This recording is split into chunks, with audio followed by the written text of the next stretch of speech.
Oil பெயிண்டிங்காக ஸ்பெஷலாக launch பண்ணியிருக்கேன் ஈஸில். இதுக்கு பேர் பொஷார்ட் பாக்ஸ் அப்படின்னு சொல்லுவாங்க. நீங்கள் வெளியில் கொண்டு போய் பிளெயின் ஏர் பெயிண்டிங்ஸ், அதாவது நேரில் பார்த்து வரைகிறது, அந்த மாதிரியான ஆயில் பெயிண்டிங்ஸ்க்கெல்லாம் இது நல்லாவே யூஸ் ஆகும். இதுவும் ட்ராவல் ஈஸில். கேமரா ட்ரைபாட் மேலே நம்ம இதை அசெம்பிள் பண்ணிக்கலாம். இப்போ பாருங்கள், இதை நான் ஓப்பன் பண்ணி காட்டுறேன். இதை எடுத்து நீங்கள் ஃபோல்ட் பண்ணிட்டீங்கன்னா இதை நம்ம பேக்கில் வச்சு கொண்டு போயிடலாம்.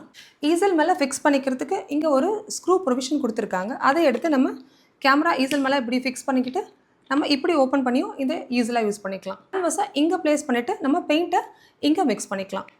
இந்த ஈஸிலுக்கு பேர் பொஷார்ட் பாக்ஸ். இது வரைக்கும் நம்ம பார்த்தது ஃப்ளோர் ஈஸில், டேபிள் ஈஸில் இல்லையா?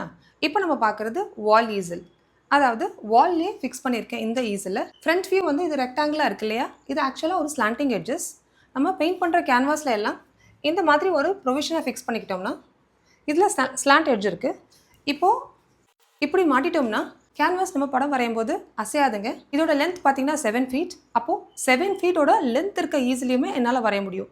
7 by 7 feet இருக்க ஈஸிலியுமே என்னால் ஈஸியாக இதில் ஃபிக்ஸ் பண்ணி வரைய முடியும். என்னடா படம் வரையணும்னா இத்தனை ஈஸில்ஸ் தேவையா அப்படின்னு நீங்கள் நினைக்கிறது எனக்கு புரியுது. இதெல்லாம் என்னோடய பர்சனல் ரிசர்ச்க்காக மட்டுமே வாங்கினது. எனக்கு தெரிஞ்ச யூரோப்பில் ஒரு பெரிய ஆர்டிஸ்ட் இருக்கார். ரொம்ப அழகாக ரியலிஸ்டிக் பெயிண்டிங் வரைவார். அவர் பேர் கார்லோஸ் சாண்டோஸ். அவர் யூஸ் பண்ணுற ஈஸில் என்ன தெரியுமா? கேன்வஸை கட் பண்ணி மாஸ்கிங் டேப்பை வச்சு அவரோட கேன்வஸை செவுத்தில் ஒட்டிடுவார். அப்புறம் பெயிண்ட் பண்ண ஆரம்பிப்பார். நல்லா படம் வரையணும்னா ஆர்ட் சப்ளைஸ் மட்டும் இல்லைங்க, ஆர்டிஸ்ட் தான் ரொம்ப ரொம்ப முக்கியம்.